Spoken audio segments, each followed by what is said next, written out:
Some of these thought, and Finwë was filled with great fear, and in haste he sent messengers to Manwë in Valmar. Now the Valar were sitting in council before their gates, fearing the lengthening of the shadows, when the messengers came from Formenos.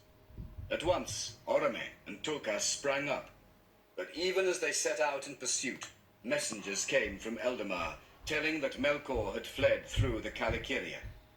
And from the hill of Tunar the elves had seen him pass in wrath as a thundercloud. And they said that thence he had turned northward, for the Teleri in Alqualonde had seen his shadow going by their haven towards Araman. Thus Melkor departed from Valinor, and for a while the two trees shone again unshadowed, and the land was filled with light. But the Valar sought in vain for tidings of their enemy. And as a cloud far off that looms ever higher, borne upon a slow, cold wind, a doubt now marred the joy of all the dwellers in Aman, dreading they knew not what evil that yet might come. Of the darkening of Valinor. When Manwë heard of the ways that Melkor had taken, it seemed plain to him that he purposed to escape to his old strongholds in the north of Middle-earth, and Orome and Tulkas went with all speed northward, seeking to overtake him if they might. But they found no trace or rumor of him beyond the shores of the Teleri, in the unpeopled wastes that drew near to the ice. Thereafter the watch was redoubled along the northern fences of Aman, but to no purpose. For ere the pursuit set out, Melkor had turned back, and in secrecy passed away far to the south. For he was yet as one of the Valar, and could change his form, or walk unclad, as could his brethren, though that power he was soon to lose forever. Thus, unseen, he came at last to the dark region of Avathar. That narrow land lay south of the Bay of Eldamar, beneath the eastern feet of the Pelori, and its long and mournful shores stretched away into the south, lightless and unexplored. There, beneath the sheer walls of the mountains and the cold, dark sea, the shadows were deepest and thickest in the world. And there, in Avathar, secret and unknown, Ungoliant made her abode. The Eldar knew not whence she came, but some have said that in ages long before she descended from the darkness that lies about Arda, when Melkor first looked down in envy upon the kingdom of Manwë, and that in the beginning she was one of those that he corrupted to his service. But she had disowned her master, desiring to be mistress of her own lust, taking all things to herself to feed her emptiness. And she fled to the south, escaping the assaults of the Valar and the hunters of Orome, for their vigilance had ever been to the north, and the south was long unheeded. Thence she had crept towards the light of the blessed realm, for she hungered for light and hated it. In a ravine she lived, and took shape as a spider of monstrous form, weaving her black webs in a cleft of the mountains. There she sucked up all light that she could find, and spun it forth again in dark nets of strangling gloom, until no light more could come to her abode, and she was famished. Now Melkor came to Avathar, and sought her out, and he put on again the form that he had worn as the tyrant of Utumno, a dark lord, tall and terrible. In that form he remained ever after. There in the black shadows, beyond the sight even of Manwë in his highest halls, Melkor with Ungoliant plotted his revenge. But when Ungoliant understood the purpose of Melkor, she was torn between lust and great fear, for she was loath to dare the perils of Aman and the power of the dreadful lords, and she would not stir from her hiding. Therefore Melkor said to her, "Do as I bid, and if thou hunger still when all is done, then I will give thee whatsoever thy lust may demand, yea, with both hands." Lightly he made this vow, as he ever did, and he laughed in his heart. Thus did the great thief set his lure for the lesser. A cloak of darkness she wove about them, when Melkor and Ungoliant set forth. an unlight, in which things seemed to be no more, and which eyes could not pierce, for it was void. Then slowly she wrought her webs, rope by rope, from cleft to cleft, from jutting rock to pinnacle of stone, ever climbing upwards, crawling and clinging, until at last she reached the very summit of Hyarmentir, the highest mountain in that region of the world, far south of great Taniquetil. There the Valar were not vigilant, for west of the Pelori was an empty land in twilight, and eastward the mountains looked out, save for forgotten Avathar, only upon the dim waters of the pathless sea. But now upon the mountain top, dark Ungoliant lay, and she made a ladder of woven ropes and cast it down, and Melkor climbed upon it and came to that high place and stood beside her, looking down upon the guarded realm. Below them lay the woods of Orome, and westward shimmered the fields and pastures of Yavanna, gold beneath the tall wheat of the gods. But Melkor looked north, and saw afar the shining plain and the silver domes of Valmar gleaming in the mingling of the lights of Telperion and Laurelin. Then Melkor laughed aloud, and leapt swiftly down the long western slopes, and Ungoliant was at his side, and her darkness covered them. Now it was a time of festival, as Melkor knew well. Though all tides and seasons were at the will of the Valar, and in Valinor there was no winter of death, none the less they dwelt then in the kingdom of Arda, and that was but a small realm in the halls of Ea, whose life is time, which flows ever from the first note to the last chord of Eru. And even as it was then the delight of the Valar, as is told in the Ainulindale, to clothe themselves as in a vesture in the forms of the children of Ilúvatar, so also did they eat and drink, and gather the fruits of Yavanna from the earth, which under Eru they had made. Therefore Yavanna set times for the flowering and the ripening of all things that grew in Valinor, and at each first gathering of fruits, Manwë made a high feast for the praising of Eru, when all the peoples of Valinor poured forth their joy in music and song upon Taniquetil. This now was the hour. Manwë decreed a feast more glorious than any that had been held since the coming of the Eldar to Aman. For though the escape of Melkor portended toils and sorrows to come, and indeed none could tell what further hurts would be done to Arda ere he could be subdued again, at this time Manwë designed to heal the evil that had arisen among the Noldor, and all were bidden to come to his halls upon Taniquetil, there to put aside the griefs that lay between their princes, and forget utterly the lies of their enemy.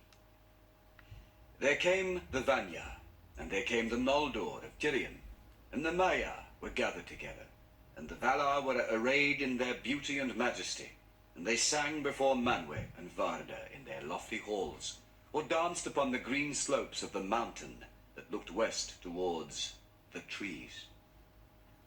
In that day the streets of Valmar were empty, and the stairs of Tirion were silent, and all the land lay sleeping in peace. Only the Teleri beyond the mountains still sang upon the shores of the sea, for they recked little of seasons or times, and gave no thought to the cares of the rulers of Arda, or the shadow that had fallen on Valinor, for it had not touched them as yet. One thing only marred the design of Manwë. Feanor came indeed, for him alone Manwë had commanded to come. But Finwë came not, nor any others of the Noldor of Formenos. For said Finwë, while the ban lasts upon Feanor my son, that he may not go to Tirion, I hold myself unkinged, and I will not meet my people. And Feanor came not in raiment of festival, and he wore no ornament, neither silver nor gold nor any gem, and he denied the sight of the Silmarils to the Valar and the Eldar, and left them locked in Formenos in their chamber of iron. Nevertheless he met Fingolfin before the throne of Manwë, and was reconciled in word. And Fingolfin set at naught the unsheathing of the sword, for Fingolfin held forth his hand, saying, As I promised, I do now. I release thee, and remember no grievance. Then Feanor took his hand in silence, but Fingolfin said, Half-brother in blood, full brother in heart will I be. Thou shalt lead and I will follow. May no new grief divide us. I hear thee, said Feanor. So be it. But they did not know the meaning that their words would bear. It is told that even as Feanor and Fingolfin stood before Manwë, there came the mingling of the lights, when both trees were shining, and the silent city of Valmar was filled with a radiance of silver and gold. And in that very hour, Melkor and Ungoliant came hastening over the fields of Valinor, as the shadow of a black cloud upon the wind fleets over the sunlit earth. And they came before the green mound Ezoloha. Then the unlight of Ungoliant rose up even to the roots of the trees, and Melkor sprang upon the mound, and with his black spear he smote each tree to its core, wounding them deep. And their sap poured forth as it were their blood, and was spilled upon the ground. But Ungoliant sucked it up, and going then from tree to tree, she set her black beak to their wounds till they were drained. And the poison of death that was in her went into their tissues, and withered them root, branch, and leaf, and they died. And still she thirsted, and going to the wells of Varda, she drank them dry. But Ungoliant belched forth black vapors as she drank, and swelled to a shape so vast and hideous that Melkor was afraid. So the great darkness fell upon Valinor. Of the deeds of that day much is told in the Aldudania that Elomira of the Vanyar made, and is known to all the Eldar. Yet no song or tale could contain all the grief and terror that then befell. The light failed, but the darkness that followed was more than loss of light. In that hour was made a darkness that seemed not lack, but a thing with being of its own, for it was indeed made by malice out of light, and it had power to pierce the eye, and to enter heart and mind, and strangle the very will. Varda looked down from Taniquetil, and beheld the shadow soaring up in sudden towers of gloom. Valmar had foundered in a deep sea of night. Soon the holy mountain stood alone, the last island in a world that was drowned. All song ceased. There was silence in Valinor, and no sound could be heard, save only from afar there came on the wind through the pass of the mountains the wailing of the Teleri like the cold cry of gulls. For it blew chill from the east in that hour, and the vast shadows of the sea were rolled against the walls of the shore. But Manwë from his high seat looked out, and his eyes alone pierced through the night, until they saw a darkness beyond dark, which they could not penetrate, huge but far away, moving now northward with great speed, and he knew that Melkor had come and gone. Then the pursuit was begun, and the earth shook beneath the horses of the host of Orome, and the fire that was stricken from the hooves of Naha was the first light that returned to Valinor. But so soon as any came up with the cloud of Ungoliant, the riders of the Valar were blinded and dismayed, and they were scattered, and went they knew not whither. And the sound of the Valaroma faltered and failed, and Tulkas was as one caught in a black net at night, and he stood powerless and beat the air in vain. But when the darkness had passed, it was too late. Melkor had gone whither he would, and his vengeance was achieved. Of the flight of the Noldor. After a time, a great concourse gathered about the Ring of Doom, and the Valar sat in shadow, for it was night. But the stars of Varda now glimmered overhead, and the air was clear, for the winds of Manwë had driven away the vapors of death, and rolled back the shadows of the sea. Then Yavanna arose and stood upon Ezeloha, the green mound. But it was bare now and black, and she laid her hands upon the trees, but they were dead and dark, and each branch that she touched broke and fell lifeless at her feet. Then many voices were lifted in lamentation, and it seemed to those that mourned that they had drained to the dregs the cup of woe that Melkor had filled for them. But it was not so. Yavanna spoke before the Valar, saying, "The light of the trees has passed away, and lives now only in the Silmarils of Feanor. Foresighted was he. Even for those who are mightiest under Iluvatar, there is some work that they may accomplish once, and once only. The light of the trees I brought into being, and within Ea I can do so never again. Yet had I but a little of that light, I could recall life to the trees ere their roots decay, and then our hurt should be healed, and the malice of Melkor be confounded." Then Manwë spoke and said, "Hearest thou, Feanor, son of Finwë, the words of Yavanna? Wilt thou grant what she would ask?"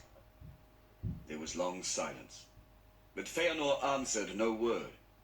Then Tulkas cried, "Speak, O Noldo, yea or nay, but who shall deny Yavanna? And did not the light of the Silmarils come from her work in the beginning?" But Aula, the Maker, said, "Be not hasty. We ask a greater thing than thou knowest. Let him have peace yet a while." But Feanor spoke then and cried bitterly, "For the less, even as for the greater, there is some deed that he may accomplish but once only. And in that deed his heart shall rest. It may be that I can unlock my jewels, but never again shall I make their like. And if I must break them, I shall break my heart, and I shall be slain. First of all the Eldar in Aman." "Not the first," said Mandos. But they did not understand his word, and again there was silence, while Feanor brooded in the dark. It seemed to him that he was beset in a ring of enemies, and the words of Melkor returned to him, saying that the Silmarils were not safe if the Valar would possess them. "And is he not Valar as they?" said his thought. "And does he not understand their hearts? Yea, a thief shall reveal thieves." Then he cried aloud, "This thing I will not do of free will. But if the Valar will constrain me, then shall I know indeed that Melkor is of their kindred." Then Mandos said, "Thou hast spoken." And Nienna arose, and went up unto Ezelohar, and cast back her grey hood, and with her tears washed away the defilements of Ungoliant. And she sang in mourning for the bitterness of the world, and the marring of Arda. But even as Nienna mourned, there came messengers from Formenos, and they were Noldor, and bore new tidings of evil. For they told how a blind darkness came northward, and in the midst walked some power for which there was no name, and the darkness issued from it. But Melkor also was there, and he came to the house of Feanor, and there he slew Finwë, king of the Noldor, before his doors, and spilled the first blood in the blessed realm. For Finwë alone had not fled from the horror of the dark. And they told that Melkor had broken the stronghold of Formenos, and taken all the jewels of the Noldor that were hoarded in that place, and the Silmarils were gone. Then Feanor rose, and lifting up his hand before Manwë, he cursed Melkor, naming him Morgoth, the black foe of the world, and by that name only he was known to the Eldar ever after. And he cursed also the summons of Manwë, and the hour in which he came to Taniquetil, thinking in the madness of his rage and grief that had he been at Formenos, his strength would have availed more than to be slain also, as Melkor had purposed. Then Feanor ran from the Ring of Doom, and fled into the night, for his father was dearer to him than the light of Valinor, or the peerless work of his hands. And who among sons of elves or of men have held their fathers of greater worth? Many there grieved for the anguish of Feanor, but his loss was not his alone. And Yavanna wept by the mound, in fear that the darkness should swallow the last rays of the light of Valinor forever. For though the Valar did not yet understand fully what had befallen, they perceived that Melkor had called upon some aid that came from beyond Arda. The Silmarils had passed away, And all one it may seem whether Feanor had said yea or nay to Yavanna. Yet had he said yea at the first, before the tidings came from Formenos, it may be that his after deeds would have been other than they were.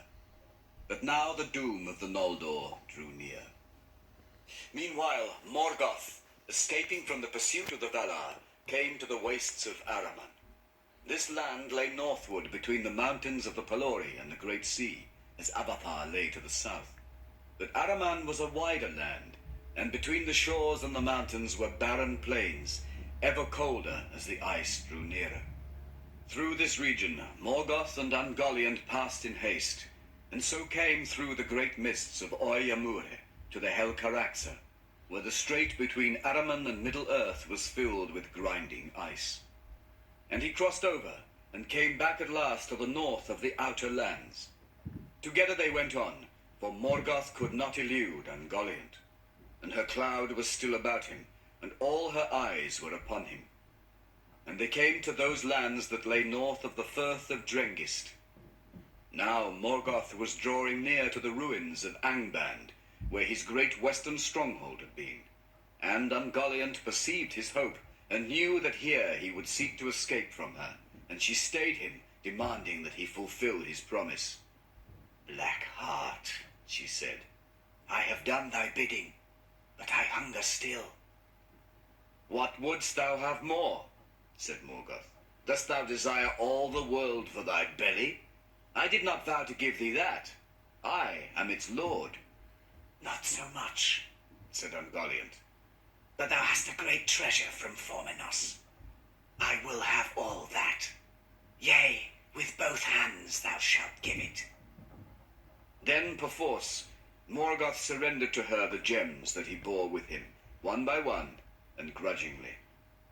And she devoured them, and their beauty perished from the world. Huger and darker yet grew Ungoliant, but her lust was unsated. "With one hand thou givest," she said. "With the left only. Open thy right hand." In his right hand Morgoth held close the Silmarils, and though they were locked in a crystal casket, they had begun to burn him, and his hand was clenched in pain, but he would not open it. "Nay," he said, "thou hast had thy due. For with my power that I put into thee, thy work was accomplished. I need thee no more. These things thou shalt not have, nor see. I named them unto myself forever." But Ungoliant had grown great, and he less by the power that had gone out of him. And she rose against him, and her cloud closed about him, and she enmeshed him in a web of clinging thongs to strangle him. Then Morgoth sent forth a terrible cry that echoed in the mountains. Therefore that region was called Lamoth. For the echoes of his voice dwelt there ever after, so that any who cried aloud in that land awoke them, and all the waste between the hills and the sea was filled with a clamor as of voices in anguish. The cry of Morgoth in that hour was the greatest and most dreadful that was ever heard in the northern world. The mountains shook, and the earth trembled, and the rocks were riven asunder. Deep in forgotten places that cry was heard. Far beneath the ruined halls of Angband, in vaults to which the Valar, in the haste of their assault, had not descended, Balrogs lurked still, awaiting ever the return of their lord. And now swiftly they arose, and passing over Hithlum, they came to Lamoth as a tempest of fire. With their whips of flame they smote asunder the webs of Ungoliant, and she quailed and turned to flight, belching black vapors to cover her.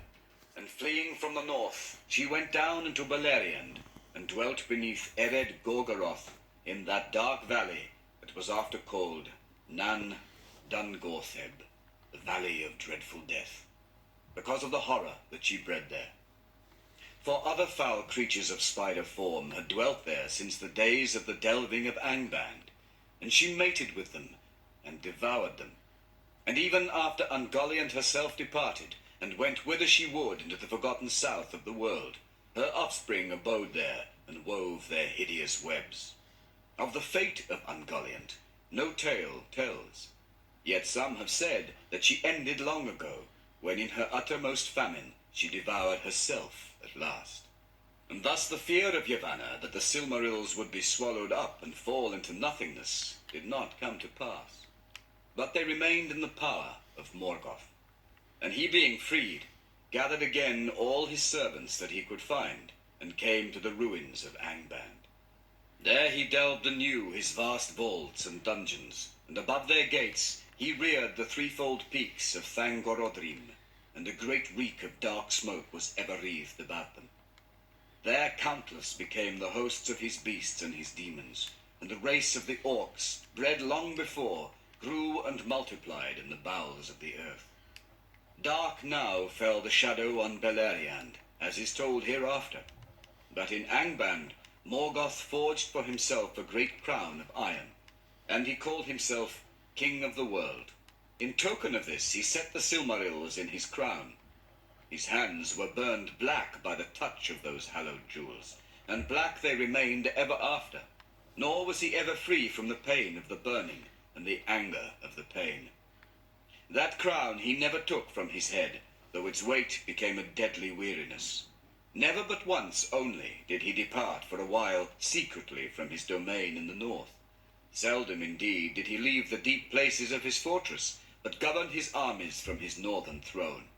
And once only also did he himself wield weapon while his realm lasted.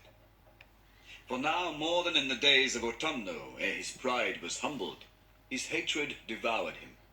And in the domination of his servants, and the inspiring of them with lust of evil, he spent his spirit. None the less, his majesty as one of the Valar long remained, though turned to terror, and before his face all save the mightiest sank into a dark pit of fear. Now when it was known that Morgoth had escaped from Valinor, and pursuit was unavailing, the Valar remained long seated in darkness in the Ring of Doom, and the Maiar and the Vanyar stood beside them and wept. But the Noldor, for the most part, returned to Tirion, and mourned for the darkening of their fair city. Through the dim ravine of the Calakiria, fogs drifted in from the shadowy seas, and mantled its towers, and the lamp of the Mindon burned pale in the gloom. Then suddenly Feanor appeared in the city, and called on all to come to the high court of the king upon the summit of Tunar. But the doom of banishment that had been laid upon him was not yet lifted, and he rebelled against the Valar. A great multitude gathered swiftly, therefore, to hear what he would say, and the hill and all the stairs and streets that climbed upon it were lit with the light of many torches that each one bore in hand. Feanor was a master of words, and his tongue had great power over hearts when he would use it. And that night he made a speech before the Noldor which they ever remembered. Fierce and fell were his words, and filled with anger and pride. And hearing them, the Noldor was stirred to madness. His wrath and his hate were given most to Morgoth, and yet well nigh all that he said came from the very lies of Morgoth himself. But he was distraught with grief for the slaying of his father, and with anguish for the rape of the Silmarils. He claimed now the kingship of all the Noldor, since Finwë was dead, and he scorned the decrees of the Valar. "Why, O people of the Noldor," he cried, "why should we longer serve the jealous Valar, who cannot keep us nor even their own realm secure from their enemy? And though he be now their foe, are not they and he of one kin? Vengeance calls me hence. But even were it otherwise, I would not dwell longer in the same land with the kin of my father's slayer, and of the thief of my treasure. Yet I am not the only valiant in this valiant people. And have ye not all lost your king? And what else have ye not lost, cooped here in a narrow land between the mountains and the sea? Here once was light, that the Valar begrudged to Middle-earth, but now dark levels all. Shall we mourn here deedless forever, as shadow folk, mist-haunting, dropping vain tears in the thankless sea? Or shall we return to our home? In Cuiviénen sweet ran the waters under unclouded stars, and wide lands lay about, where a free people might walk. There they lie still, and await us who in our folly forsook them. Come away, Let the cowards keep the city. Long he spoke, and ever he urged the Noldor to follow him, and by their own prowess to win freedom and great realms in the lands of the East before it was too late.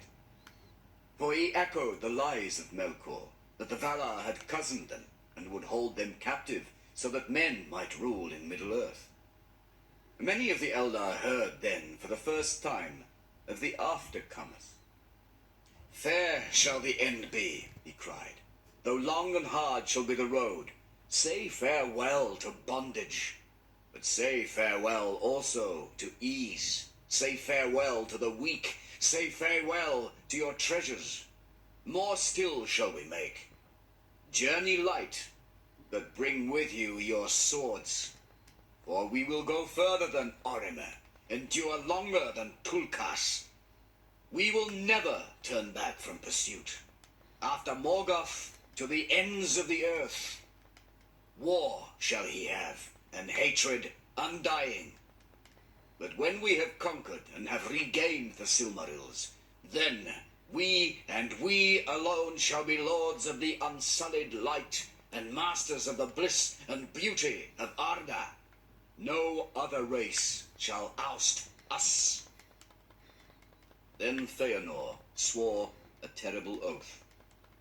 His 7 sons leapt straightway to his side, and took the selfsame vow together, and red as blood shone their drawn swords in the glare of the torches. They swore an oath which none shall break, and none should take, by the name even of Iluvatar, calling the everlasting dark upon them if they kept it not.